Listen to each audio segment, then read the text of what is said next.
यह एक ऊंचा पत्थर का टावर था जिसकी ऊंचाई 100 मीटर से भी अधिक थी। इसकी नींव पूरी तरह से ओब्सीडियन से बनी थी, इसलिए जब रात का अंधेरा छा जाता था तो पूरा टावर एक ठंडी, खामोश चमक बिखेरता था, जिससे ये दुष्ट आत्माओं और भूतों के लिए विशेष रूप से आकर्षक बन जाता था। शायद रखरखाव और बुनियादी देखभाल की कमी के कारण टावर का निचला हिस्सा राक्षसी रतन की लगातार बढ़ती लताओं से पूरी तरह से उलझा हुआ था, जिससे इसकी सतह लकड़ी के कांटों से भरी हुई दिखाई देती थी जो धातु की तरह चमकती थी। अगर कोई आम आदमी इन लताओं में उलझ जाए तो उसके शरीर का सारा खून निकल जाएगा। अंततः उसकी लाश भी टावर के आधार पर लगी हड्डियों के विशाल ढेर में अन्य लाशों के साथ मिल गई। जैसे ही रात हुई, आसमान में अंधेरा छा गया और टावर के अंदर एक मोमबत्ती जला दी गई। टावर के किनारे की संकरी खिड़की से मोमबत्ती की रोशनी टिमटिमा रही थी। न केवल रोशनी कोई गर्मी लाने में विफल रही, बल्कि इसके बजाय इसने रीढ़ और दिल में एक जबरदस्त ठंडक पैदा कर दी। लियोन, जो 15 साल का था, एक घिसी पिटी लकड़ी की मेज के सामने बैठा था। उसके सामने एक मोटी जादू की किताब खुली हुई थी, जिससे वो चुपचाप नकल कर रहा था। हालांकि वो 2 साल पहले इस दुनिया में आया था, लेकिन उसकी आत्मा में बेचैनी के कारण उसे अभी भी अक्सर सिरदर्द होता था। उसका मन विचलित था। धरती पर जो कुछ हुआ था, उसके दृश्य उसकी आंखों के सामने लगातार घूम रहे थे। अपने ध्यान भटकने की वजह से उसकी कलम की नोक एक पल के लिए रुक गई, जिससे चर्मपत्र पर स्याही का एक बड़ा धब्बा बन गया, जिससे वो खराब हो गया। अरे, मैं फिर असफल हो गया। लियोन की भौहें तन गईं। वो खुद को रोक नहीं सका और अपनी मुठ्ठियां भींच ली। वो गुस्से में चीखना चाहता था, लेकिन उसने गहरी सांस ली और कुछ देर तक बिना हिले रहा। काफी देर बाद आखिरकार वो अपनी इच्छा को दबाने में कामयाब हो गया। ये दुनिया अब वो धरती नहीं थी जिससे वो परिचित था, और जिस शरीर में वो अब रहता था वो उसका मूल शरीर नहीं था। यह एक बार लियोन नामक एक प्रशिक्षु जादूगर का था। संक्षेप में, वो बस एक भटकती आत्मा थी जो मूल लियोन की मृत्यु के समय इस शरीर पर कब्जा करने में कामयाब रही। अपने मूल जीवन से कुछ भी न रखते हुए वो पृथ्वी से यात्रा करके आया था, जहां जादू का अस्तित्व नहीं था, और उन्नत जादू की इस दुनिया में पहुंचा जहां राक्षस और नासमझ जीव आजादी से घूमते थे। ये दुनिया एक ऐसी जगह थी जहां जादूगर सबसे ऊपर थे। अनुकूलन प्रक्रिया ने लुकास टेस्ला को इस हद तक अभिभूत कर दिया कि वो लगभग वहीं समाप्त हो गई, लेकिन सौभाग्य से शरीर में बचे स्मृति टुकड़ों को विलय करने के बाद लुकास टेस्ला ने बुनियादी भाषा कौशल हासिल कर लिया। अन्यथा इस दुनिया में अजीब उच्चारण और व्याकरण, साथ ही पूरी तरह से अलग वर्णमाला जो तैरते हुए टेडपोल की तरह दिखती थी, उसे मौत की यातना देने के लिए पर्याप्त होती। फिर भी उसे बार बार होने वाला सिरदर्द उसे बहुत परेशान कर देता था। यहाँ उसने कभी अपनी असली पहचान बताने की हिम्मत नहीं की। वो केवल लियोन नाम का उपयोग कर सकता था। इस ऊंचे टॉवर में जीवित रहने के लिए अपनी पूरी कोशिश कर रहा था। हालांकि वो महान गुरु एक्लिवेल के अधीन रहने वाला एक प्रशिक्षु जादूगर था, लेकिन उसकी शानदार स्थिति इस दुनिया में रहने वाले अधिकांश लोगों की ईर्ष्या को आकर्षित करेगी। हालांकि केवल वे ही लोग जो वास्तव में इस ऊंचे टॉवर में रहते थे, वे जानते होंगे कि न केवल यह एक ईर्ष्यापूर्ण स्थिति नहीं थी, बल्कि इसे यातना और सजा का एक भयानक रूप माना जा सकता था। एक प्रशिक्षु जादूगर का मूल कार्य लगन और ईमानदारी से काम करना था। अपने महान गुरु, इस मामले में महान गुरु इक्लीवल के दैनिक जीवन में भाग लेना, उन्हें जादुई प्रयोग उपकरणों की सफाई, टॉवर के अंदरूनी हिस्से को साफ रखना, टॉवर के बाहर राक्षसी जीवों की देखभाल करना और महान गुरु इक्लीवल के प्रयोगों का हिस्सा बनना भी सौंपा गया था। यद्यपि अंतिम कार्य दुर्लभ था, लेकिन जब दासों या जेल के दोषियों को लाने वाली गाड़ियां कई दिनों की देरी से पहुंचती थीं, तो आसानी से निराश होने वाले महान मास्टर इक्लीवल, जिनके पास अपने प्रयोगों के लिए परीक्षण विषयों की कमी थी, किसी भी यादृच्छिक प्रशिक्षु को अपना अस्थायी प्रयोगशाला चूहा बनने का आदेश देते थे। ऐसा कहा जाता है कि ब्लिया, जो एंटे प्रांत से आई थी और लियोन के बगल में रहती थी, पिछले महीने ग्रेट मास्टर इक्विवल के लिए प्रयोगात्मक भाग्यशाली बनने के लिए भाग्यशाली थी। वो जादुई प्रयोग से नहीं मरी, हालांकि उसका शरीर गंभीर रूप से दूषित हो गया था और अब उसमें कुछ भयानक उत्परिवर्तन हो गए थे।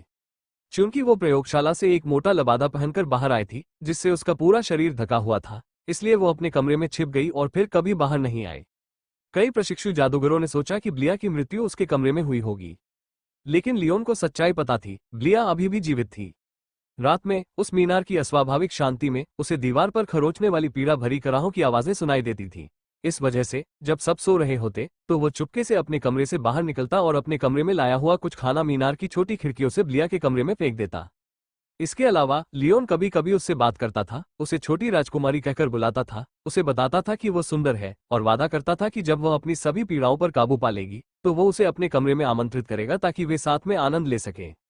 हालांकि लियोन के पास निपटने के लिए अपनी खुद की समस्याएं थीं, फिर भी वो अंदर से डर महसूस करता था। आखिरकार अगर ब्लिया नियंत्रण खो देती तो वह अपने पूरे पागलपन में सबसे पहले लियोन के कमरे का दरवाजा तोड़ती। इसीलिए उसने ये सब आविष्कार किया और खुद को बचाने के लिए वो सबसे मीठा झूठ बोलने में सक्षम था। आखिरकार सबसे क्रूर प्राणी भी किसी ऐसे व्यक्ति पर हमला करने में दर्द महसूस करेगा जिसके लिए उसके दिल में विशेष स्थान हो, भले ही वो दिल पत्थर का बना हो।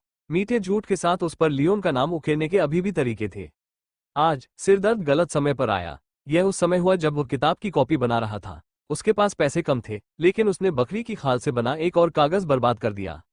हालांकि यह बकरी की खाल से बना एक मुड़ा हुआ खुरदुरा कागज था, लेकिन इसकी कीमत लगभग 2 चांदी के सिक्के थी। इस दुनिया में सबसे ज्यादा इस्तेमाल की जाने वाली मुद्रा सोने का सिक्का था। एक सोने के सिक्के को 10 चांदी के सिक्कों से बदला जा सकता था और एक चांदी के सिक्के को 10 तांबे के सिक्कों से बदला जा सकता था। 5 तांबे के सिक्के इस दुनिया में ज्यादातर लोग एक दिन में कमाते थे। इसलिए ज्यादातर लोगों के लिए बकरी की खाल से बना एक साधारण कागज बहुत बड़ी दौलत माना जाता था। लेकिन इस जगह पर यह सिर्फ कचरा था जिसे एक प्रशिक्षु जादूगर आसानी से फेंक सकता था। हालांकि जादूगर के ऊंचे टॉवर के अंदर वास्तव में कुछ भी मुफ्त नहीं था। लियोन को अपने प्रयासों से सीखने की लागत के अलावा कमरे, भोजन और परामर्श के लिए भुगतान करना पड़ा। पैसे कमाने के लिए केवल उच्च जादुई टॉवर के बाहर जाकर उन क्रूर राक्षसी प्राणियों को खिलाना, उन भयानक और अजीब राक्षसी पौधों की देखभाल करना या ग्रैंड मास्टर एक्लिवेल द्वारा निर्दिष्ट जादुई सामग्रियों की खोज करना और उन्हें इकट्ठा करना ही एकमात्र तरीका था। टावर के भीतर कुछ खतरनाक क्षेत्रों की सफाई करके भी पैसा कमाया जा सकता है। इन कार्यों को करते समय वे जादूगर द्वारा बनाए गए जादुई ताबीज का उपयोग करते थे, जो उन्हें टॉवर के चारों ओर जादुई संरचना के माध्यम से सुरक्षित मार्ग प्रदान करता था। लेकिन इस रहस्यमय और अजीब दुनिया में कोई भी मात्र ताबीज पूर्ण सुरक्षा की गारंटी नहीं दे सकता था। हर 2 महीने में हमेशा एक ऐसी घटना होती थी जिसमें कुछ बदकिस्मत लोग जीवों या राक्षसी पौधों द्वारा खा लिए जाते थे जब वे उनकी देखभाल कर रहे होते थे। कभी कभी महान जादूगर के प्रयोगों में से किसी एक की सफाई करते समय लोग जादुई ऊर्जा से प्रभावित हो जाते थे। इसलिए अधिकांश सुरक्षित कार्य वरिष्ठ प्रशिक्षु जादूगरों द्वारा किए गए और परिणामस्वरूप कमजोर प्रशिक्षु जादूगर केवल पैसे और ज्ञान अर्जित करने के लिए अधिक खतरनाक कार्यों का चयन कर सकते थे ताकि वे अपना जादुई प्रशिक्षण जारी रख सकें। स्वाभाविक रूप से पैसे का इस्तेमाल दैनिक जरूरतों को खरीदने के लिए किया जाता था, जबकि ज्ञान बिंदुओं का इस्तेमाल ज्ञान खरीदने के लिए किया जाता था। ये जादूगर द्वारा खुद बनाई गई एक मौद्रिक प्रणाली थी। टॉवर के अंदर लाइब्रेरी में प्रत्येक जादू की किताब पर अलग अलग ज्ञान बिंदु मूल्य अंकित थे। उधार ली जाने वाली किताबों के लिए पैसे की नहीं बल्कि ज्ञान बिंदुओं की जरूरत होती थी। प्रशिक्षुओं को ज्ञान अंक अर्जित करने के लिए कड़ी मेहनत करनी पड़ती थी, लेकिन उन अंकों से उन्हें केवल बहुत कम समय के लिए पुस्तक उधार लेने की अनुमति मिलती थी। समय इतना कम था कि प्रशिक्षु के लिए पुस्तक में मौजूद सभी ज्ञान में महारत हासिल करना पर्याप्त नहीं था। इसलिए अधिकांश प्रशिक्षुओं ने पुस्तकों की स्वयं नकल करने की आदत बना ली थी। जब भी वे कोई जादू की किताब उधार लेते थे तो प्रशिक्षु अपना पूरा प्रयास उस ज्ञान की नकल करने में लगा देते थे जिसकी उन्हें भविष्य में पढ़ाई जारी रखने के लिए जरूरत होती थी। किताबों की नकल करने के लिए बकरी की खाल से बने कागज और स्याही की जरूरत होती थी। जाहिर है ये भी मुफ्त नहीं थे, इसलिए प्रशिक्षु जादूगरों को ज्यादा पैसे की जरूरत थी। बेशक अगर कोई प्रशिक्षु जादूगर अमीर परिवार से आता है तो वे ज्ञान बिंदुओं के बदले में बड़ी रकम खर्च कर सकते हैं। उनके बीच विनिमय दर 100 स्वर्ण सिक्कों के लिए एक ज्ञान बिंदु थी। उदाहरण के लिए राक्षसी प्राणियों की शब्दावली जिसे लियोन ने आज उधार लिया था, उसे 3 ज्ञान अंक खर्च करने पड़े। वह इसे केवल आधे दिन के लिए उधार ले सकता था। लियोन के सर्वोत्तम अनुमान के आधार पर उसकी नकल करने की गति के साथ उसे इस पुस्तक की पूरी प्रतिलिपि बनाने के लिए इसे 3 बार उधार लेना होगा। इससे उसे कुल 9 ज्ञान अंक गंवाने पड़ेंगे। लियोन को उन 9 ज्ञान अंकों को अर्जित करने के लिए लगातार 2 सप्ताह तक टावर से बाहर रहना होगा। NOWELL-BJN.C ओम। इसलिए उन्हें बकरी की खाल से बने कागज के टुकड़े को बर्बाद करने पर ज्यादा दुख नहीं हुआ, बल्कि उन्हें इस बात पर गुस्सा आया कि उन्होंने किताब की नकल करने में अपने कीमती समय के 2 घंटे बर्बाद कर दिए। लियोन ने गहरी सांस ली और अपने गुस्से को काबू में रखने की पूरी कोशिश की, क्योंकि बाद में अपनी किताब की नकल करते समय ये काम आएगा। हालांकि अगले ही पल अचानक उसके दिमाग में एक बीप की आवाज गूंज उठी। बीप, जैविक ऊर्जा आवश्यक मात्रा तक पहुंच गई है। जैविक सहायता चिप आरंभ हो रही है। लियोन आश्चर्य से चीख पड़ा। जैविक सहायता चिप। कुछ समय पहले जब वो इस नई दुनिया में आया था, लियोन ने कल्पना की कि वह एक शक्तिशाली अमर बन जाएगा जो एक दिव्य हथियार के साथ एक नई दुनिया की यात्रा करेगा। लेकिन उसके दुर्भाग्य से उसे बार बार सिरदर्द देने के अलावा चिप ने सक्रिय होने के कोई संकेत नहीं दिखाए। आश्चर्य, आश्चर्य। इसने आखिरकार आज काम करने का फैसला किया। जब चिप ने अपनी नई स्थिति के साथ समायोजन पूरा कर लिया तो लियोन के मस्तिष्क में एक सुंदर भावनाहीन महिला की आवाज गूंजी। डेटाबेस स्थापित किया जा रहा है। कृपया प्रतीक्षा करें। क्या यह अभी भी अपने नए मालिक को पहचान सकता है? यह अप्रत्याशित था। आखिरकार यह उन्नत जादू की दुनिया थी। पूरा आयाम एलिमेंटियम नामक रहस्यमय सामग्री से भरा हुआ था। इन बुनियादी तत्वों के अंतर के आधार पर एलिमेंटियम को पृथ्वी, अग्नि, वायु, प्रकाश, अंधकार आदि जैसे प्रकारों में वर्गीकृत किया गया था। जादूगरों के पास इन प्रकार के एलिमेंटियम के साथ अलग अलग स्तर की आत्मीयता होगी और इसलिए जादूगरों के बीच अलग अलग चर थे। चूंकि यह प्रणाली पृथ्वी के कामकाज से पूरी तरह से अलग थी, लियोन को इस बात की चिंता थी कि इस दुनिया में डेटा को कैसे मानकीकृत किया जाए, इसलिए इन चीजों को मापने की कोशिश करने के लिए यहाँ चिप होने से उम्मीद जगी। 1952 शब्द। नमस्ते पाठक, इस यात्रा में आपकी उपस्थिति मेरे लिए बहुत मायने रखती है। अगर आपको अब तक की कहानी पसंद आ रही है तो मैं चाहूंगा कि आप 5 स्टार रेटिंग दें। इससे दृश्यता में वाकई मदद मिलती है और ज्यादा पाठकों को इस दुनिया को जानने का मौका मिलता है जिसे मैं बना रहा हूं। इसके अलावा अगर आपके पास पावर स्टोन है तो मुझे उन्हें प्राप्त करने में खुशी होगी। अपनी राय और जिज्ञासाओं पर टिप्पणी करने में संकोच न करें, मुझे जवाब देने में खुशी होगी। पावर स्टोन्स अभियान। इस दुनिया में हर सामान्य इंसान अपने शरीर में कुछ बुनियादी विशेषताओं के साथ पैदा होता है। जादूगरों की पीढ़ियों द्वारा कई वर्षों के शोध और रैंकिंग के बाद उन्होंने अंततः इन्हें 4 अलग अलग विशेषताओं में वर्गीकृत किया: शक्ति, चपलता, संविधान और आत्मा। जैसा कि कोई अनुमान लगा सकता है, जादूगरों को इन 4 बुनियादी विशेषताओं के आधार पर प्रतिष्ठित किया गया था। ताकत का इस्तेमाल मुख्य रूप से किसी व्यक्ति की मांसपेशियों और शारीरिक शक्ति को मापने के लिए किया जाता था। यह विशेषता नजदीकी मुकाबले वाले जादूगरों के लिए बहुत महत्वपूर्ण थी। ताकत विशेषता हाथापाई हथियारों का उपयोग करते समय आधार क्षति को प्रभावित करती थी और हाथापाई की सटीकता को भी प्रभावित करती थी। एक औसत आदमी के लिए 3 से 4 शक्ति होना सामान्य बात है। 5 शक्ति वाला वयस्क व्यक्ति काफी मजबूत माना जाता है। चपलता का उपयोग समन्वय, लचीलापन, सजगता और शरीर के संतुलन को मापने के लिए किया जाता था। यह उन योद्धाओं के लिए अत्यंत महत्वपूर्ण था जो हल्के या मध्यम कवच पहनते थे, या चमड़े के कवच पहनने वाले बदमाशों के लिए और कुशल तीरंदाज बनने की आकांक्षा रखने वाले किसी भी व्यक्ति के लिए। संविधान व्यक्ति के स्वास्थ्य और लचीलेपन का प्रतिनिधित्व करता है। संविधान में कोई भी वृद्धि व्यक्ति की जीवन शक्ति और एकाग्रता में सुधार लाएगी, इसलिए ये सभी व्यवसायों के लिए बहुत महत्वपूर्ण था। जीवन शक्ति, जिसे विष या बीमारी का सामना करने की क्षमता के रूप में भी जाना जाता है। एकाग्रता, जादूगरों के लिए यह एक बहुत ही महत्वपूर्ण कौशल है। किसी भी मनुष्य के लिए न्यूनतम संविधान 1 है। यदि किसी मनुष्य का संविधान 1 से नीचे गिर जाता है तो वह मर जाएगा। NOVEL-B-IN.C ओम। आत्मा व्यक्ति की सीखने और अनुमान लगाने की क्षमता निर्धारित करती है। यह विशेषता जादूगरों के लिए विशेष रूप से महत्वपूर्ण थी क्योंकि यह तय करती थी कि जादूगर कितने मंत्रों का जाप कर सकता है। इससे मंत्रों का जाप करना भी आसान हो जाता था और उनके मंत्रों की शक्ति भी बढ़ जाती थी। अधिकांश जानवरों में 1 या 2 स्पिरिट होती है, जबकि मानव जैसे प्राणियों में कम से कम 3 होती है। यदि कोई सामान्य मनुष्य जादूगर बनना चाहता है तो उसके पास कम से कम 21 स्पिरिट होनी चाहिए। जादूगरों के लिए इन विशेषताओं के प्रभावों का विश्लेषण करने के बाद लियोन ने फैसला किया कि उसके लिए सबसे महत्वपूर्ण विशेषता आत्मा थी। एक बार जब उसकी आत्मा 21 तक पहुंच जाती है तो वह नई ऊंचाइयों पर पहुंच जाता है, आधिकारिक तौर पर जादूगर बन जाता है। अपनी आत्मा को बढ़ाने का एकमात्र तरीका था निरंतर ध्यान, मंत्र पुस्तकें और नोटबुक पढ़ना तथा अन्य अनुभवी जादूगरों के अनुभवों को सुनना।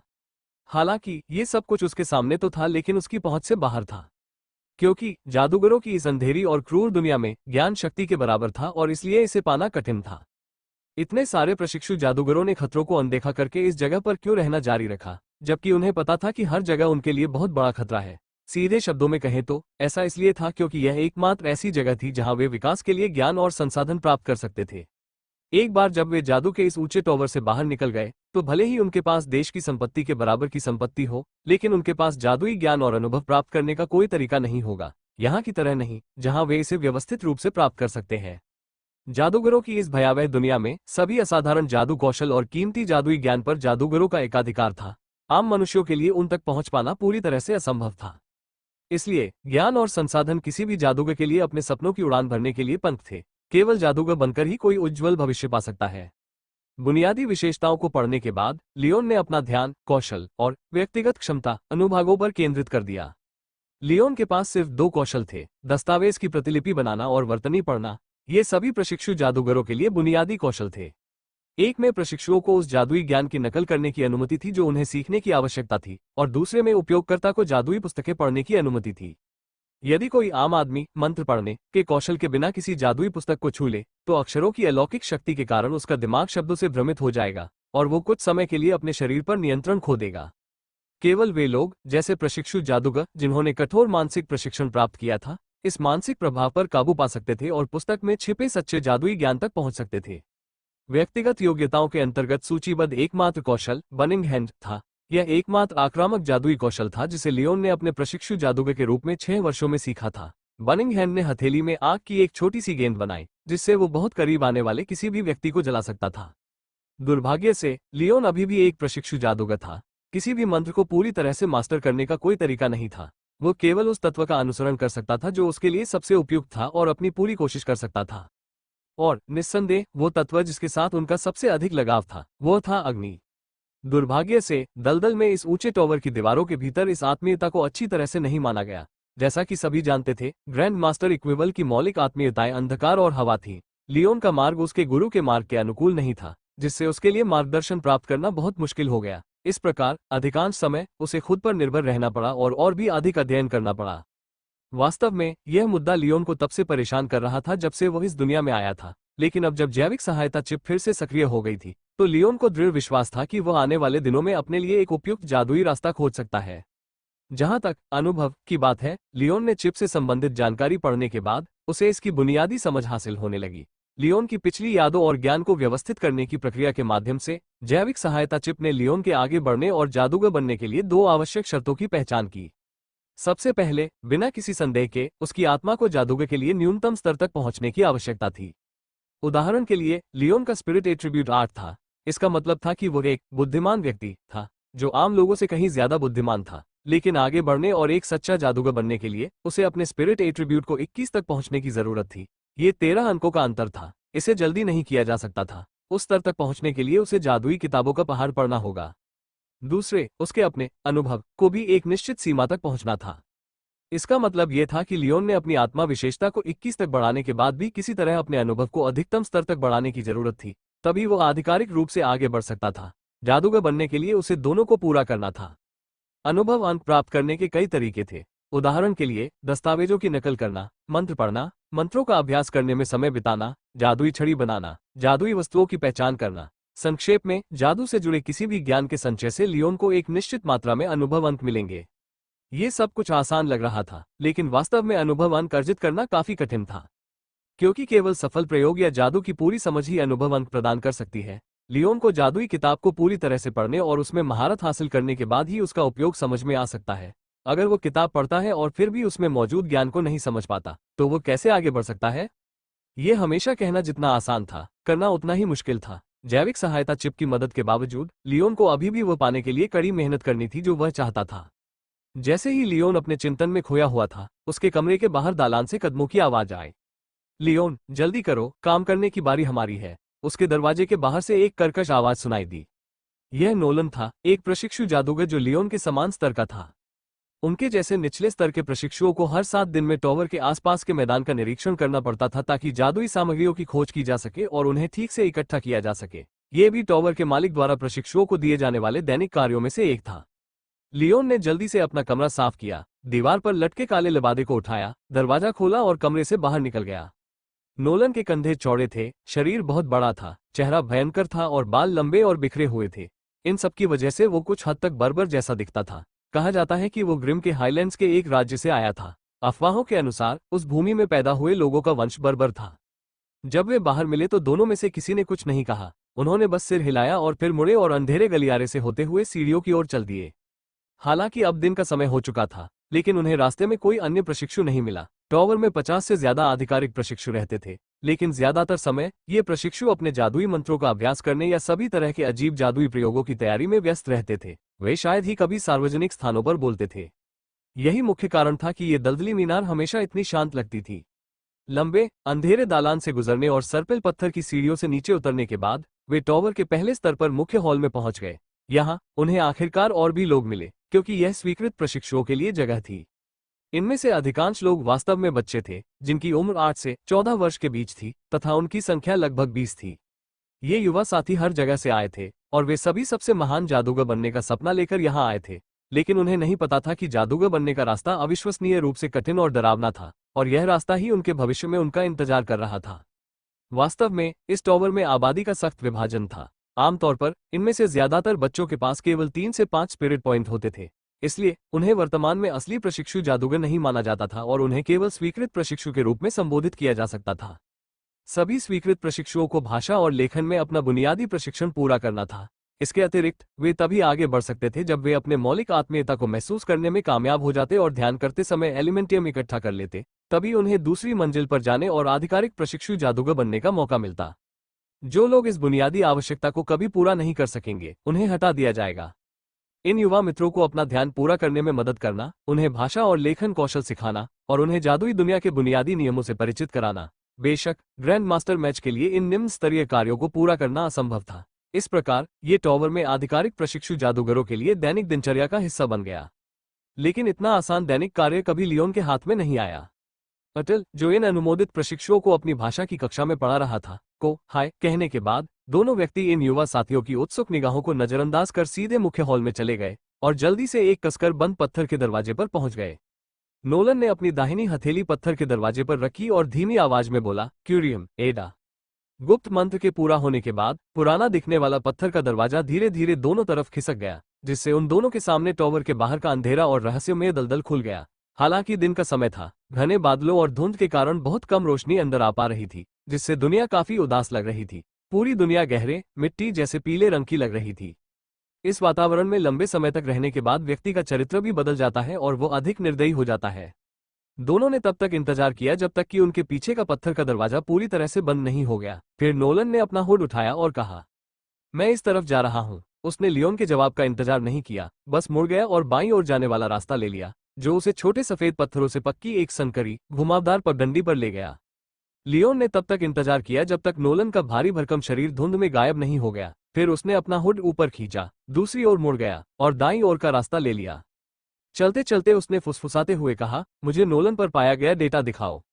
अगले ही क्षण जैविक सहायता चिप द्वारा निर्मित प्रशिक्षु जादूगर नोलन पर एक रिपोर्ट उसके दिमाग में प्रक्षेपित हुई। नोलन, जाति मानव, स्थिति HP प्रशिक्षु जादूगर, शुरुआती अनुभव गुण ताकत 7, चपलता 3, शारीरिक बनावट 8, आत्मा 6। लियोन का मुंह आश्चर्य से फड़क उठा। इस कदर शारीरिक बनावट के साथ इस आदमी ने अपना रास्ता क्यों नहीं बदला और योद्धा क्यों नहीं बन गया? उसकी ताकत और शारीरिक बनावट लियोन से दोगुनी थी। इसका मतलब था कि अगर वो नोलन से लड़ता तो उसे गिराने के लिए सिर्फ एक मुक्का ही काफी होता। लेकिन एक प्रशिक्षु जादूगर के रूप में नोलन के पास 6 स्पिरिट थे, जो लियोन से 2 कम थे। नोलन चाहे कितनी भी कोशिश कर ले, उस जन्मजात लाभ पर काबू पाना मुश्किल होगा। ये जानते हुए नोलन शायद बॉडी रिफाइनिंग मैच के रास्ते पर चलने की योजना बना रहा था। अपने शरीर को मजबूत करने के लिए विशिष्ट तरीकों का उपयोग करना, फिर अपनी नजदीकी लड़ाकू क्षमता को बढ़ाने के लिए जादुई मंत्रों का उपयोग करना, शायद यही एकमात्र रास्ता था जिसे वो चुन सकता था। चिप केवल लक्ष्य के करीब रहकर ही ऐसी सटीक जानकारी का विश्लेषण और अधिग्रहण कर सकता था। लक्ष्य की हरकत और व्यवहार पर नजर रखना। निस्संदेह इससे लियोन को दूसरों के साथ काम करते समय ज्यादा सक्रिय स्थिति अपनाने में मदद मिली। इससे वो अनावश्यक जोखिमों से भी बच पाया। और निस्संदेह ये लियोन के लिए सबसे महत्वपूर्ण बात थी। लेकिन शायद ऐसा तरीका असली जादूगर के खिलाफ बेकार होगा, क्योंकि उनके शरीर से कभी कभी मजबूत तात्विक ऊर्जा निकलती है। ये कुछ ऐसा था जो जादूगरों ने अपने शरीर में भारी मात्रा में ऊर्जा जमा होने के बाद निष्क्रिय रूप से प्राप्त किया था। यह वह तरीका भी था जिससे वे दूसरों को अपनी ताकत का एहसास होने से रोकते थे। जब लक्ष्य ऊर्जा विकिरण के शक्तिशाली हस्तक्षेप के तहत था, तो जैविक सहायता चिप कितनी मूल्यवान जानकारी सत्यापित कर सकती थी, यह अज्ञात था। इतना ही नहीं, बल्कि लियोन को चिंता थी कि जादूगर उसकी जैविक सहायता चिप का पता लगाने में सक्षम हो सकते हैं, इसलिए उसे टॉवर के भीतर इसका उपयोग करते समय अधिक सतर्क रहने की आवश्यकता थी। आगे पथरीली पगडंडी घुमावदार बनी रही तथा वो धुंध की गहराई में चली गई। रास्ते के दोनों ओर मुश्किल से दिखाई देने वाले सभी आकार के अजीब पौधे, जिनमें छोटे मोटे शंकु के आकार के पेड़, सर्पिल में मुड़ते हुए छोटे पत्तेदार पौधे, रतन की बेलें, जिनके नीचे से गुजरते समय वो उनके ऊपर से गुजर रहा था, और रहस्यमय अविश्वसनीय रूप से रंगीन फूल जिनकी पंखुड़ियां बड़े फूलदान जितनी बड़ी थी। वहां एक मैला बदबूदार तालाब भी था। इन सबके बावजूद ऐसा लग रहा था कि यह एक साधारण दलदल है। लियोन अच्छी तरह जानता था कि वो पथरीले रास्ते से एक कदम भी पीछे नहीं हट सकता। उन सभी जानवरों और पौधों के लिए जो इस जादुई दलदल में जीवित रहने में कामयाब रहे थे, वे भयानक राक्षस थे जो अपने सामने आने वाले किसी भी इंसान को खा जाते थे, यहां तक कि उनकी हड्डियां भी नहीं छोड़ते थे। ये छोटे साधारण दिखने वाले पेड़ वास्तव में काफी डरावने थे। अगर कोई व्यक्ति उनके काफी करीब जाता तो उनकी लहराती शाखाएं तुरंत फैल जाती और व्यक्ति को अपनी गिरफ्त में कसकर जकड़ लेती। उस समय उन पेड़ों से लटके खून के रतन व्यक्ति के चारों ओर लिपट जाते, उसके शरीर में अनगिनत तीखे कांटे चुभोते, धीरे धीरे बूंद बूंद करके खून को बहाते। जब व्यक्ति का खून पूरी तरह सूख जाता था तो बची हुई त्वचा, मांस और हड्डियां इन जानलेवा पेड़ों के लिए सबसे अच्छी खाद बन जाती थी। अगर कोई इन जानलेवा पेड़ों के नीचे की खूनी लाल मिट्टी को सुरक्षित तरीके से खोद सके तो उसे निश्चित रूप से कंकालों का एक विशाल ढेर मिलेगा, जिसमें कुछ मानव और कुछ जानवर होंगे। ऐसा किए बिना इन पौधों द्वारा खाए गए किसी भी शिकार का कोई सबूत नहीं था। दलदल में स्थित इस टॉवर में इन राक्षसी पौधों की खेती करने के 2 कारण थे। पहला, यह अन्य मनुष्यों के आक्रमण को रोकने के लिए था। दूसरा, यह इसलिए था ताकि वे पौधों से कुछ अनोखी जादुई सामग्री प्राप्त कर सकें। खून चूसने वाले रतन के अंदर उगने वाले खून के थैले और खून के हत्यारे पेड़ की जड़ अच्छे टॉनिक थे। वे मजबूत शरीर की कमी वाले जादूगरों के लिए एक लाभदायक पूरक थे। नियमित रूप से एक प्रशिक्षु जादूगर को सामग्री इकट्ठा करने के लिए इन राक्षसी पौधों द्वारा हमला किए जाने का जोखिम उठाना पड़ता था, इसलिए यह एक खतरनाक काम था जिसमें मृत्यु दर बहुत अधिक थी। शायद ऐसा इसलिए हुआ क्योंकि उन्होंने लियोन के शरीर पर खून और मांस की गंध महसूस की थी, जिससे मृत दलदल अचानक जीवंत हो गया। जानबूझकर या अनजाने में इन सभी राक्षसी पौधों ने अपने शरीर, शाखाओं और जड़ों को धीरे धीरे पथरीले रास्ते की ओर मोड़ना शुरू कर दिया। लियोन ने इन राक्षसी पौधों की हरकतों को न देखने का नाटक किया। वो इस समय उनके बारे में वास्तव में चिंतित नहीं था। चाहे वे कितने भी उन्मत्त क्यों न हो, उन्होंने उसके पैरों के नीचे की सरल, स्पष्ट पथरीली पगडंडी पर आगे बढ़ने की हिम्मत नहीं की, मानो रास्ते में कोई ऐसी चीज थी जिससे वे डरते थे। आसपास के क्षेत्र के सभी जादुई पौधों का डाटाबेस देखें, रिकॉर्ड करें और संग्रहित करें। प्रारंभिक डेटा अपर्याप्त है, रूट डेटाबेस अधूरा है और प्रजातियों का मिलान करने में असमर्थ है। तत्व दृष्टि को सक्रिय करना, डेटाबेस का पुनर्निर्माण करना। चिप से चेतावनी की एक श्रृंखला के बाद उसकी रेटिना पर प्रक्षेपित छवि टिमटिमाने लगी, फिर स्थिर हो गई क्योंकि बड़ी मात्रा में डेटा उसकी आंखों के सामने झरने की तरह गिरने लगा। उसी समय उसके दृश्य में प्रत्येक वस्तु अलग अलग रंग की रोशनी से हाईलाइट की गई। मौलिक दृष्टि, क्या यह एक विशेष क्षमता थी जो चिप के उसके वर्तमान शरीर में विलय के बाद उसे प्राप्त हुई थी? पौधों को हरे रंग की रोशनी से हाईलाइट किया गया था, जो दर्शाता है कि इन पौधों के दानवों में कई एलिमेंटियम थे, जो आश्चर्यजनक रूप से अक्सर प्राकृतिक पौधों में पाए जाते थे। लाल, पीले, नीले और बैंगनी जैसे अन्य रंग उन क्षेत्रों को इंगित करते हैं जहां संबंधित ऊर्जाएं एकत्र की गई थीं। NO, ओम। इसके अतिरिक्त आर्द्रता, तापमान, हवा की गति, विष कणों की मोटाई, तत्वों का कण वितरण और परिसंचरण, वो सभी डेटा जिसे चिप पहचान सकती थी, को एक गतिशील, रंगीन ग्राफ के रूप में उसकी आंखों में प्रक्षेपित किया गया। लियोन ने भौहें सिकोड़ी। इस रंगीन, अत्यधिक रेटिना प्रक्षेपण ने उनकी सामान्य दृष्टि को बुरी तरह प्रभावित किया। ये बहुत अधिक जानकारी थी। अनावश्यक रंग हटाएं, बिखरे हुए हाइलाइट्स हटाएं, केवल सबसे सामान्य ऊर्जा बैंड के भीतर दृष्टि प्रदर्शित करें। लियोन द्वारा एक एक करके आदेश जारी करने के बाद चमकदार और रंगीन गोला धीरे धीरे पीछे हट गया और उसकी दृष्टि में सभी वस्तुएं धीरे धीरे अपने सामान्य रंग में लौट आईं। घना, पीला, छायादार कोहरा अब धीमी गति से चलने वाले मौलिक जल कणों के अनगिनत गुच्छों, धागों और चादरों में बदल गया। उन्हें एक रहस्यमयी शक्ति ने रोक रखा था और वे बिखर नहीं सकते थे। उन्हें महीने दर महीने, साल दर साल इस जादुई दलदल को ढकने के लिए मजबूर होना पड़ा। लियोन ने हिलना बंद कर दिया और स्थिर खड़ा रहा। उसके हुड की छाया के नीचे छिपी हुई दो चमकदार आंखें थीं, जो बिना पलक झपकाए पगडंडी के किनारे राक्षसी पौधों को घूर रही थीं। अपनी नई दृष्टि की मदद से दलदल की आड़ में छिपे इन पौधों की असली प्रकृति आखिरकार सामने आ गई। पेड़ की झुर्रीदार, मुरझाई हुई छाल के नीचे भूतिया चेहरों की एक श्रृंखला थी जो एक साथ दबी हुई थी।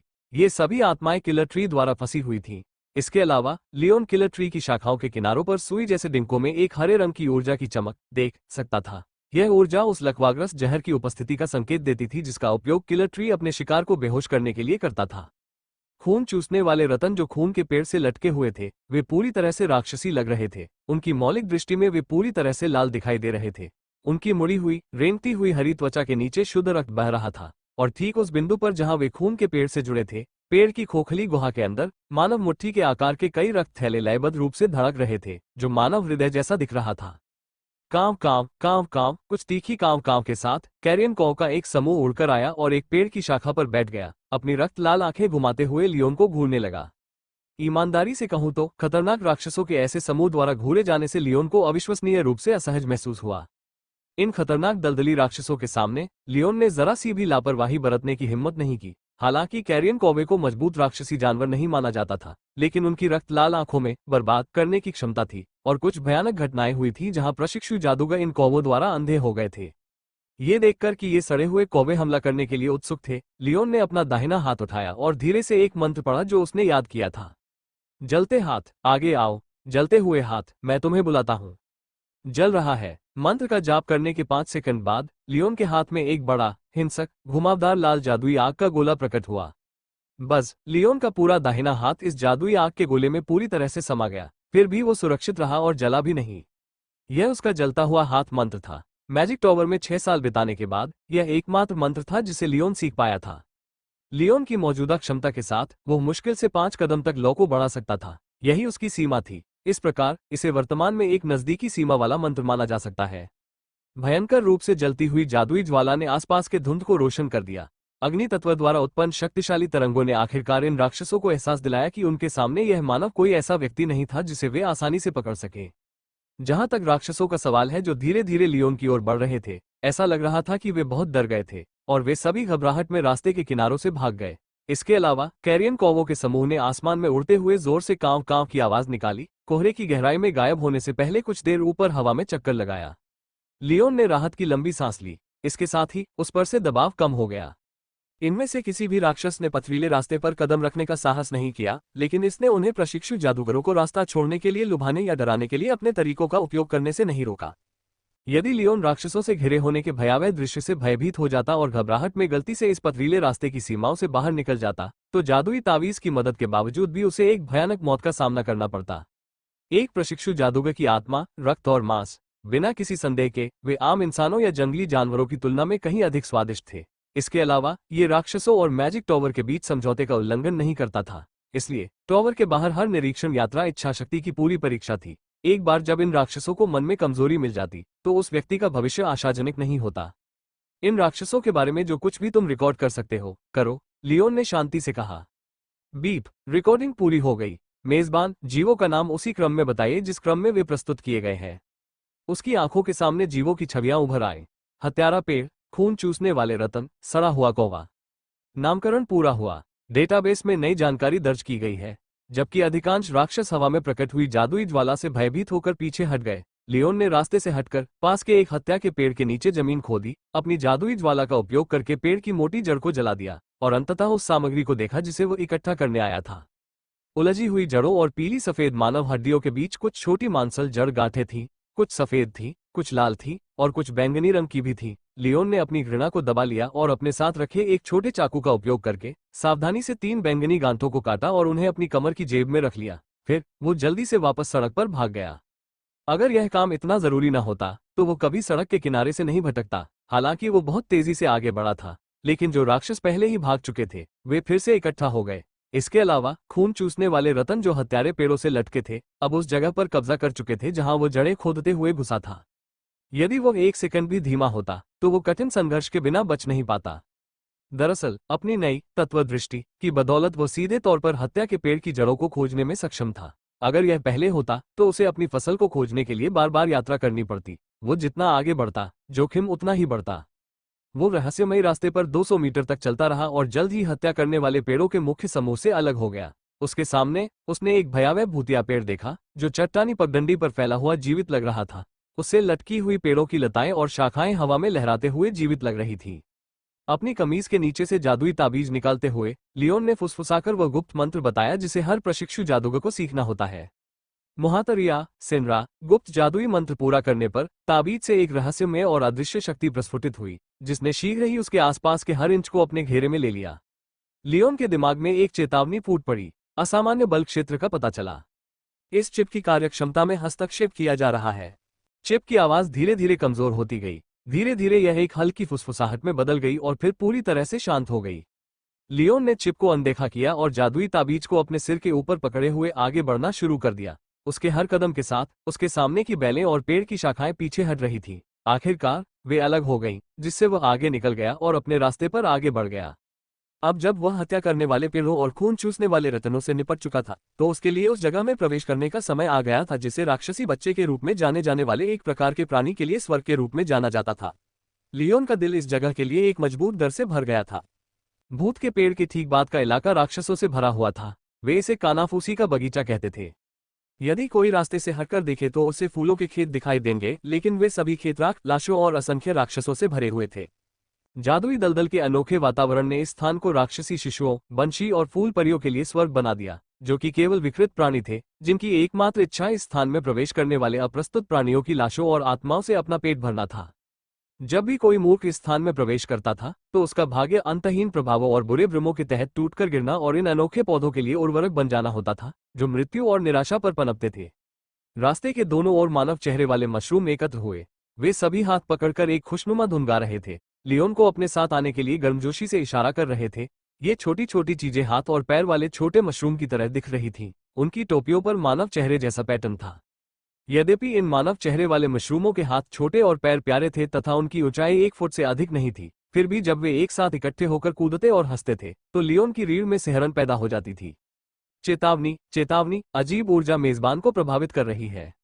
यह अनुशंसा की जाती है कि मेजबान तुरंत यह स्थान छोड़ दें।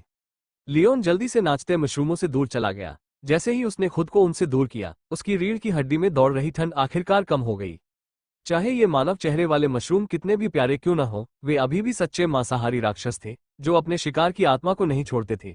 इन राक्षसों का मूल रूप वास्तव में एक प्रकार का सफेद मशरूम था जिसमें विशाल और शक्तिशाली डार्क एलिमेंटियम डाला गया था। व्यक्तिगत रूप से उनके पास केवल एक कमजोर भ्रम क्षमता थी जो निश्चित रूप से उनके लिए मानव जैसे शिकार को पकड़ने के लिए पर्याप्त नहीं थी, जो उनसे कहीं अधिक बड़ा था। लेकिन ये जीव समूह में रहते थे। जब सैकड़ों मानव चेहरे वाले मशरूम इकट्ठे होते हैं तो वे एक बड़ा भ्रामक क्षेत्र बना सकते हैं जिससे उनका शिकार बिना एहसास के ही खो जाता है। इस प्रकार अगर कोई व्यक्ति मानव चेहरे वाले मशरूम के एक बड़े समूह में फंस जाता है तो उसके शिकार के चेहरे पर अभी भी मुस्कान हो सकती है, वो किसी तरह की कल्पना में पूरी तरह से डूबा हुआ हो सकता है।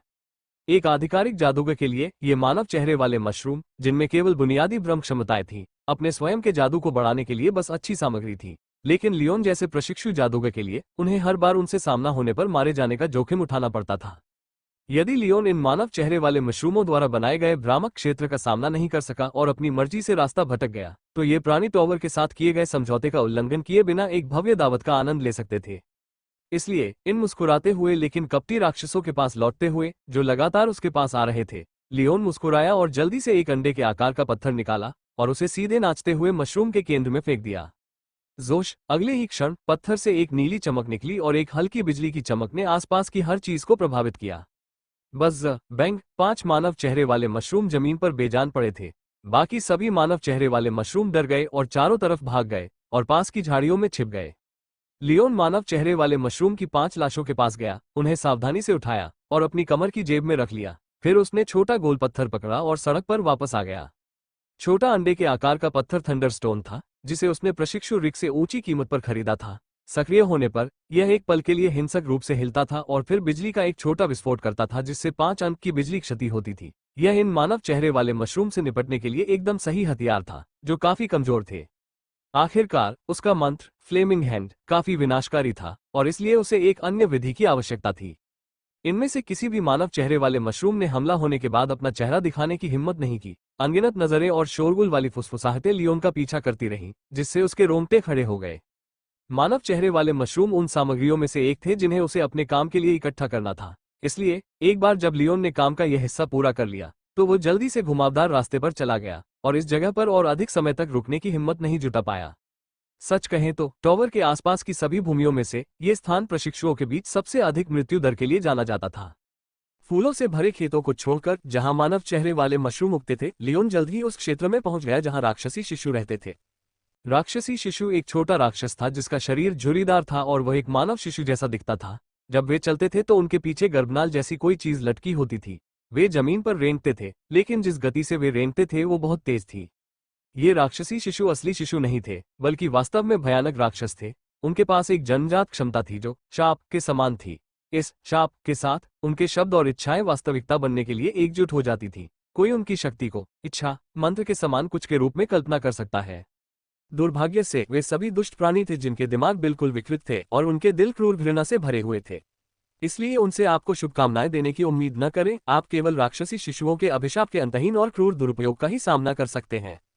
जब दर्जनों राक्षसी बच्चे इकट्ठे होते हैं और अपने सबसे शक्तिशाली शापों को लक्ष्य की ओर छोड़ते हैं, तो एक शक्तिशाली पृथ्वी भालू भी उनके बुरे इरादों के ढेर से बहुत कमजोर हो जाएगा। उसके बाद राक्षसी बच्चे आसानी से अपने शिकार को मार सकते हैं। भयानक राक्षसों के इस समूह के बीच चलने के लिए किसी को भी हृदय और दृढ़ इच्छा शक्ति की आवश्यकता होगी, अन्यथा राक्षसी शिशुओं द्वारा उनकी त्वचा नोच ली जाएगी और हड्डियां तोड़ दी जाएंगी और जल्द ही वे इस कानाफूसी के बगीचे में भटकती हुई अनेक आत्माओं में से एक बन जाएंगे। लियोन ने अपनी गति बढ़ा दी और बगीचे की वीरान झाड़ियों के बीच से भागा। उसके पास रुकने की हिम्मत नहीं थी और उसने बस ताबीज को अपनी छाती से कसकर पकड़ रखा था और दलदल के इस हिस्से को पार करते हुए वह तेजी से भागता रहा। जैसे ही राक्षसी शिशुओं की तीखी चीखें उसके कानों में गूंजने लगी, लियोन भाग गया। हालांकि यह डरावना था, लेकिन वह जल्द ही गार्डन ऑफ विस्पर्स से बाहर निकल गया। भारी सांस लेते हुए वो दूसरे संकरे रास्ते पर मुड़ गया। हालांकि वो सामग्री इकट्ठा करने के लिए निकला था, लेकिन इस नियमित कार्य का सबसे महत्वपूर्ण हिस्सा टॉवर के पास राक्षसों की गतिविधि का निरीक्षण करना और किसी भी चीज की जांच करना था। जैसे कि किसी अजनबी ने इस क्षेत्र में आने की कोशिश की थी, हर 7 दिनों में उसे टॉवर के चारों ओर सभी राक्षसों की गतिविधि पर ध्यान देना था, ठीक से कुछ जादुई सामग्री इकट्ठा करना था, जैसा कि उसने किया था। लियोन की यात्रा का उद्देश्य यही था। वास्तव में वो जिस क्षेत्र का निरीक्षण कर रहा था, वो वास्तव में जादुई दलदल की आंतरिक सीमा का हिस्सा था। किसी अजनबी का वास्तव में दलदल में आना बहुत दुर्लभ था। आखिरकार जादूगरों द्वारा बनाए गए राक्षस बेहद खतरनाक थे, और यहाँ तक कि एक जादुई ताबीज का उपयोग भी एक प्रशिक्षु जादूगर की सुरक्षा की गारंटी के लिए पर्याप्त नहीं होगा। जहां तक साधारण मनुष्यों का प्रश्न है जो किसी जादूगर से संसाधन चुराने के लिए इस स्थान में घुसने का प्रयास कर रहे थे, उनके लिए इन सभी राक्षसी राक्षसों से बच निकलने की संभावना लगभग असंभव थी। ईमानदारी से कहें तो मनुष्य शायद जादुई दलदल की बाहरी परिधि से आगे भी नहीं जा पाएंगे। लेकिन लियोन के ज्ञान के अनुसार कभी कभी जादूगर टॉवर जानबूझकर बाहरी परिधि के कुछ रक्षा तंत्रों को निष्क्रिय कर देता था, जिससे कुछ सामान्य मनुष्य दलदल की गहराई में सक्रिय रूप से फंस जाते थे। उस समय दलदल एक राक्षसी कार्निवल में बदल जाता था, जबकि हर कोई अज्ञानी लोगों की मौत का आनंद लेता था। जादूगर टॉवर एक विशाल वलय के आकार की संरचना थी, और इसके आधार के आसपास का परिदृश्य बेहद जटिल था। राक्षसों को बहुत व्यवस्थित तरीके से पूरे दलदल में वितरित किया गया था। इसलिए प्रत्येक निरीक्षण यात्रा के लिए कम से कम 2 प्रशिक्षु जादूगरों की आवश्यकता होगी, एक दक्षिणावर्त और दूसरा वामावर्त। वे एक निश्चित मार्ग का अनुसरण करेंगे और अधिकांश राक्षसग्रस्त क्षेत्रों को पार करेंगे। टॉवर के सामने के दरवाजे से शुरू होकर पिछले दरवाजे पर इकट्ठा होकर एक बार जब वे इस गोलाकार मार्ग को पूरा कर लेते, तो उनका निरीक्षण पूरा माना जाता। NOVEL-BE-IN.C ओम। प्रत्येक निरीक्षण कार्य के लिए उन्हें 4 ज्ञान अंक और कुछ सोने के सिक्के दिए गए। टॉवर के भीतर अन्य कार्यों की तुलना में ज्ञान बिंदुओं के लिए इनाम काफी अच्छा था, लेकिन इतने उच्च इनाम के साथ भी अधिकांश ज्ञान भूखे प्रशिक्षु जादूगर अभी भी इस निरीक्षण कार्य से दूर रहेंगे, इसे महामारी की तरह टालेंगे। इसका कारण स्पष्ट था। निरीक्षण कार्य के लिए मृत्यु दर निश्चित रूप से टॉवर में सभी कार्यों में सबसे अधिक थी। कोई भी अन्य कार्य इसे पार नहीं कर सकता था। इस निरीक्षण यात्रा के लिए लियोन ने वामावर्त मार्ग लिया, जिसके लिए उसे किलिंग ट्रीज के ग्रोव, मानव चेहरे वाले मशरूम के क्षेत्र, गार्डन ऑफ विस्पर्स और कुछ अन्य क्षेत्रों को पार करना था। जहां तक दूसरे प्रशिक्षु जादूगर नोलन का सवाल है, उसने दक्षिणावर्त मार्ग लिया, लेकिन ये भी सुरक्षित रास्ता नहीं था। आखिरकार वे विशालकाय मगरमच्छ और परजीवी कीट सम्राट भी उसके पक्ष के कुछ प्राणियों की तरह ही खतरनाक थे। खास तौर पर तब जब किसी को मगरमच्छ के अंडे या कीड़ों के कोकून इकट्ठा करने होते थे। ऐसे काम करने के लिए उनके घोंसलों में घुसना पड़ता था, और यह घड़ी की दिशा में निरीक्षण कार्य करने जितना ही खतरनाक था। इसलिए जब लियोन ने टॉवर के पिछले दरवाजे पर नोलन को देखा, तो उसे राहत महसूस हुई कि नोलन भी बच गया था। मिलने के बाद दोनों में से कोई भी ज्यादा बात नहीं की। उन्होंने बस उदासीनता से सिर हिलाया और टावर की ओर बढ़ गए। ये प्रशिक्षु नेता थियोडोर था, जो वहां उनका इंतजार कर रहा था। कार्य के लिए आवश्यक सामान भेजने के बाद दोनों मूल रूप से अगले 6 दिनों के लिए स्वतंत्र थे। ज्ञान बिंदुओं के लिए थियोडोर ने उन्हें एक गुप्त विधि का उपयोग करके अपने जादुई ताबीज पर पंजीकृत किया। टॉवर में मौजूद सभी प्रशिक्षुओं के लिए उनका जादुई ताबीज सचमुच उनकी पहचान का प्रतीक था। अपना काम पूरा करने और इनाम पाने के बाद नोलन तुरंत अपने कमरे में भाग गया। जाहिर है कि वो सोने और आराम करने का इरादा रखता था। आखिरकार प्रत्येक निरीक्षण यात्रा किसी की नसों को सीमा तक धकेल देती है और वास्तव में उसकी सहनशक्ति को खत्म कर देती है। नोलन की हरकतों के विपरीत लियोन एक पल के लिए हिचकिचाया, फिर मुड़ा और लाइब्रेरी की ओर चल दिया। दोपहर का समय था, इसलिए लाइब्रेरी में ज्यादा प्रशिक्षु नहीं थे। यह एक साधारण पत्थर का कमरा था जिसमें दीवारों के सामने दर्जनों पीली लकड़ी की अलमारियां रखी हुई थीं। इन अलमारियों के ऊपर विभिन्न सामग्रियों से बनी और सभी आकार और साइज की सभी तरह की जादुई और मंत्रों की किताबें रखी हुई थीं। इन किताबों को संभालने वाला व्यक्ति एक मध्यम आयु वर्ग का इंटरमीडिएट जादूगर प्रशिक्षु था। इन मध्यवर्ती जादूगर प्रशिक्षुओं के लिए, जो केवल उम्र से संबंधित अनुभव की मदद से इस स्तर तक पहुंचे थे, जादूगर टॉवर उन्हें विकसित करने के लिए कभी भी अधिक प्रयास नहीं करेगा। इसके अलावा प्रशिक्षुओं के इस समूह ने अपनी महत्वाकांक्षाओं को त्याग दिया था। वे इन अत्यधिक जोखिम भरे मिशनों को करने के लिए तैयार नहीं थे। फिर भी उन्होंने सामान्य मनुष्यों के जीवन में लौटने से इनकार कर दिया। इसलिए वे जादूगर प्रशिक्षुओं के भीतर एक अद्वितीय समूह बन गए थे। हालांकि लाइब्रेरियन को हर 7 दिन में सिर्फ एक नॉलेज पॉइंट मिलता था, लेकिन यह एक आसान काम था और इसमें कोई खतरा नहीं था। यही कारण था कि यह काम इन इंटरमीडिएट मैज अप्रेंटिस ने अपने ऊपर ले लिया था। लियोन जैसे किसी व्यक्ति के लिए जिसके पास भरोसा करने के लिए कोई नहीं था और वो हमेशा अकेला रहता था, वो सिर्फ उन खतरनाक मिशनों को ही अंजाम दे सकता था। लियोन ने हमेशा की तरह गहरे क्षेत्र में अलमारियों की ओर भागना शुरू नहीं किया। इसके बजाय वो हर एक बुककेस को खंगाल रहा था। कभी कभी कोई किताब उठाकर कुछ पन्ने पलट रहा था। इस लाइब्रेरी की सभी किताबें जादुई किताबें थीं। जब वे उधार नहीं ली गई थी, तो पाठक को केवल परिचय ही दिखाई देता था, जबकि पुस्तक की अन्य सभी सामग्री सदैव धुंध की एक परत से ढकी रहती थी, जिससे यह सुनिश्चित होता था कि कोई भी उसे पढ़ न सके। लियोन ने कभी भी इस काले धुंध को कम आंकने की हिम्मत नहीं की, क्योंकि इसे इस टॉवर के स्वामी दुर्जेय जादूगर इक्लीवल ने व्यक्तिगत रूप से डिजाइन किया था। एक विशेष जादुई संरचना से उपचार प्राप्त किए बिना कोई भी प्रशिक्षु पुस्तक की सामग्री को नहीं पढ़ सकता था, यहाँ तक कि एक भी चरित्र नहीं। यदि कोई इस तंत्र को तोड़ने के बारे में सोचना शुरू कर दे तो वह एक गुप्त जादुई संरचना को सक्रिय कर देगा, जिससे स्वयं जादूगर का क्रोध और दंड उसे प्राप्त होगा। हालांकि इसके परिणाम बहुत भयानक हो सकते थे, फिर भी लियोन ये परखना चाहता था कि क्या बायोचिप उसे इस स्थिति में लाभ दे सकती है। आखिरकार ज्ञान अंक हासिल करना बहुत मुश्किल था और वर्तमान में लियोन के पास केवल 7 अंक थे।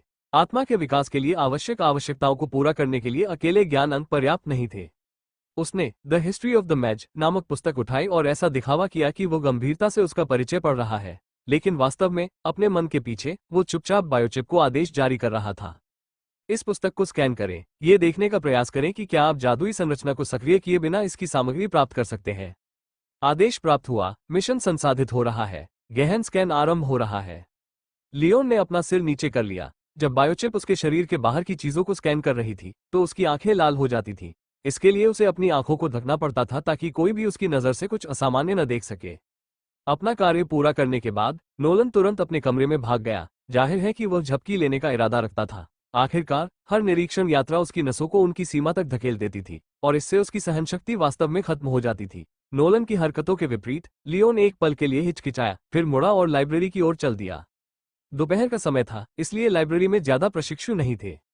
यह एक साधारण पत्थर का कमरा था जिसमें दीवारों के सामने दर्जनों पीली लकड़ी की अलमारियां रखी हुई थीं। इन अलमारियों के ऊपर विभिन्न सामग्रियों से बनी और सभी आकार और साइज की सभी तरह की जादुई और मंत्रों की किताबें रखी हुई थीं। इन किताबों को संभालने वाला व्यक्ति एक मध्यम आयु वर्ग का इंटरमीडिएट जादूगर प्रशिक्षु था। इन मध्यवर्ती जादूगर प्रशिक्षुओं के लिए, जो केवल उम्र से संबंधित अनुभव की मदद से इस स्तर तक पहुंचे थे, जादूगर टॉवर उन्हें विकसित करने के लिए कभी भी अधिक प्रयास नहीं करेगा। इसके अलावा प्रशिक्षुओं के इस समूह ने अपनी महत्वाकांक्षाओं को त्याग दिया था। वे इन अत्यधिक जोखिम भरे मिशनों को करने के लिए तैयार नहीं थे। फिर भी उन्होंने सामान्य मनुष्यों के जीवन में लौटने से इनकार कर दिया। इसलिए वे जादूगर प्रशिक्षुओं के भीतर एक अद्वितीय समूह बन गए थे। हालांकि लाइब्रेरियन को हर 7 दिन में सिर्फ एक नॉलेज पॉइंट मिलता था, लेकिन यह एक आसान काम था और इसमें कोई खतरा नहीं था। यही कारण था कि यह काम इन इंटरमीडिएट मैज अप्रेंटिस ने अपने ऊपर ले लिया था। लियोन जैसे किसी व्यक्ति के लिए जिसके पास भरोसा करने के लिए कोई नहीं था और वो हमेशा अकेला रहता था, वो सिर्फ उन खतरनाक मिशनों को ही अंजाम दे सकता था। लियोन ने हमेशा की तरह गहरे क्षेत्र में अलमारियों की ओर दौड़कर नहीं देखा। इसके बजाय वो हर बुककेस को खंगाल रहा था। कभी कभी कोई किताब उठाकर कुछ पन्ने पलट रहा था। इस लाइब्रेरी की सभी किताबें जादुई किताबें थीं। नोव, एल, बी, JNN। जब वे उधार नहीं ली गई थी तो पाठक को केवल परिचय ही दिखाई देता था, जबकि पुस्तक की अन्य सभी सामग्री सदैव धुंध की एक परत से ढकी रहती थी, जिससे यह सुनिश्चित होता था कि कोई भी उसे पढ़ न सके। लियोन ने कभी भी इस काले धुंध को कम आंकने की हिम्मत नहीं की, क्योंकि इसे इस टॉवर के स्वामी दुर्जेय जादूगर इक्लीवल ने व्यक्तिगत रूप से डिजाइन किया था। एक विशेष जादुई संरचना से उपचार प्राप्त किए बिना कोई भी प्रशिक्षु पुस्तक की सामग्री को नहीं पढ़ सकता था, यहाँ तक कि एक भी चरित्र नहीं। यदि कोई इस तंत्र को तोड़ने के बारे में सोचना शुरू कर दे तो वह एक गुप्त जादुई संरचना को सक्रिय कर देगा, जिससे स्वयं जादूगर का क्रोध और दंड उसे प्राप्त होगा। हालांकि इसके परिणाम बहुत भयानक हो सकते थे, फिर भी लियोन ये परखना चाहता था कि क्या बायोचिप उसे इस स्थिति में लाभ दे सकती है। आखिरकार ज्ञान अंक हासिल करना बहुत मुश्किल था और वर्तमान में लियोन के पास केवल 7 अंक थे। आत्मा के विकास के लिए आवश्यक आवश्यकताओं को पूरा करने के लिए अकेले ज्ञान अंक पर्याप्त नहीं थे। उसने द हिस्ट्री ऑफ द मैज नामक पुस्तक उठाई और ऐसा दिखावा किया कि वो गंभीरता से उसका परिचय पढ़ रहा है, लेकिन वास्तव में अपने मन के पीछे वो चुपचाप बायोचिप को आदेश जारी कर रहा था। इस पुस्तक को स्कैन करें, ये देखने का प्रयास करें कि क्या आप जादुई संरचना को सक्रिय किए बिना इसकी सामग्री प्राप्त कर सकते हैं। आदेश प्राप्त हुआ, प्रसंस्करण मिशन गहन स्कैन आरंभ किया जा रहा है। लियोन ने अपना सिर नीचे कर लिया। जब बायोचिप उसके शरीर के बाहर की चीजों को स्कैन कर रही थी तो उसकी आंखें लाल हो जाती थीं। इसके लिए उसे अपनी आंखों को ढकना पड़ता था ताकि कोई भी उसकी नजर से कुछ असामान्य न देख सके। दरवाजा खोलकर अपने कमरे में प्रवेश करते ही लियोन ने सबसे पहले अपने पैरों के नीचे फर्श पर नजर डाली। दरवाजे के पास फर्श पर अग्नि तत्व ऊर्जा की हल्की लहर थी। ऊर्जा अग्नि तत्व कणों से आती थी जिन्हें जानबूझकर दरवाजे के पास रखा जाता था। उनका कोई खास काम नहीं था, लेकिन जब कोई उस बिंदु से गुजरता था तो उस व्यक्ति के आसपास की ऊर्जा अनजाने में उन अग्नि तत्व कणों की व्यवस्था को बदल देती थी। इससे लियोन आसानी से बता सकता था कि जब वह दूर था तो कोई उसके कमरे में घुसा था या नहीं। जादूगरों के इस समुदाय में लोग शायद ही कभी अपना असली चेहरा दिखाते थे। जो लोग अपनी तैयारी और आत्मरक्षा में सक्रिय नहीं थे, वे इस टॉवर में लंबे समय तक नहीं टिक पाते थे। धीरे से दरवाजा बंद करते हुए लियोन ने अधीरता से पिछले कुछ सालों में कॉपी किए गए सभी जादुई नोट्स को उसमें डाल दिया। गंभीर गणना के बाद लियोन को लगा कि उसके पास वर्तमान में 5 पूरी जादुई किताबें हैं। पहली पुस्तक निस्संदेह सभी चीजों की शब्दावली थी। ये सभी जादूगर प्रशिक्षुओं के लिए मौलिक पुस्तक थी। लियोन अपनी लकड़ी की मेज पर बैठ गया और इस सभी चीजों की शब्दावली को ध्यान से पढ़ने लगा। हालांकि उसने किताब की ज्यादातर सामग्री याद कर ली थी, लेकिन ये तय था कि वो कुछ चीजें भूल जाएगा, खासकर छोटी छोटी बातें। सबसे पहले उन्होंने किताब पढ़ते समय उसे सुनाने की पूरी कोशिश की। वो बायोचिप को अपनी आंखों से सारी सामग्री कॉपी करने के लिए कह रहा था ताकि उसे उसकी विशिष्टताओं के अनुसार संग्रहित, वर्गीकृत किया जा सके। जैसे जैसे समय बीतता गया, लियोन ने सोचने या पढ़ने में अपनी ऊर्जा बर्बाद करना बंद कर दिया। वह बस एक मानव कॉपी मशीन बन गया। उसकी आंखें लगातार चमकती रहीं क्योंकि वे प्रत्येक शब्द, जादुई शिलालेख और छवि को स्कैन कर रहे थे। सभी को उच्च गति से कॉपी किया जा रहा था। 15 मिनट से भी कम समय में सभी चीजों की शब्दावली चिप की स्मृति में पूरी तरह से सुरक्षित हो गई। यहां तक कि लियोन भी इतनी तीव्र गति से अपने झटके को नियंत्रित नहीं कर सका।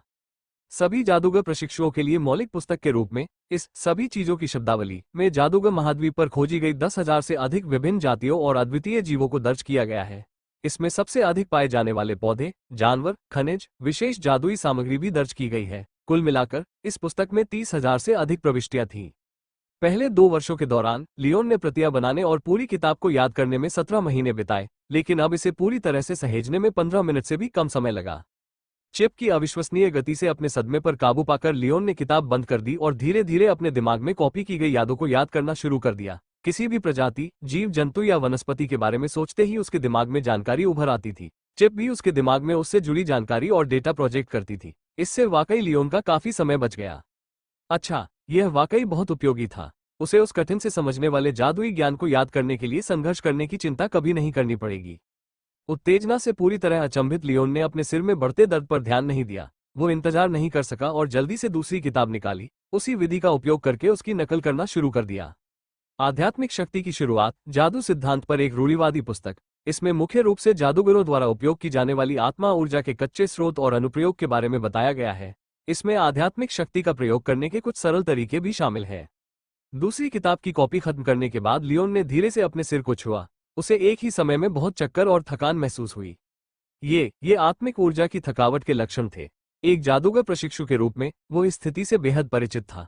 उस अवधि के दौरान जब उसने बर्निंग हैंड मंत्र सीखा था, क्योंकि वो अभी भी अपनी जादुई ऊर्जा के उत्पादन में महारत हासिल नहीं कर पाया था, इसलिए उसने हमेशा अपनी आत्मा ऊर्जा के दयनीय भंडार को समाप्त कर दिया। बाद के चरणों में जैसे जैसे वो बर्निंग हैंड कास्ट करने में अधिक परिचित होता गया, उसने आखिरकार किसी के द्वारा सिखाए बिना स्पिरिट एनर्जी का उपयोग करने में दक्षता का एक स्तर प्राप्त कर लिया। जब कोई जादुई ऊर्जा को नियंत्रित करता है तो स्पिरिट एनर्जी उसकी आत्मा की ताकत के समानुपातिक होती है।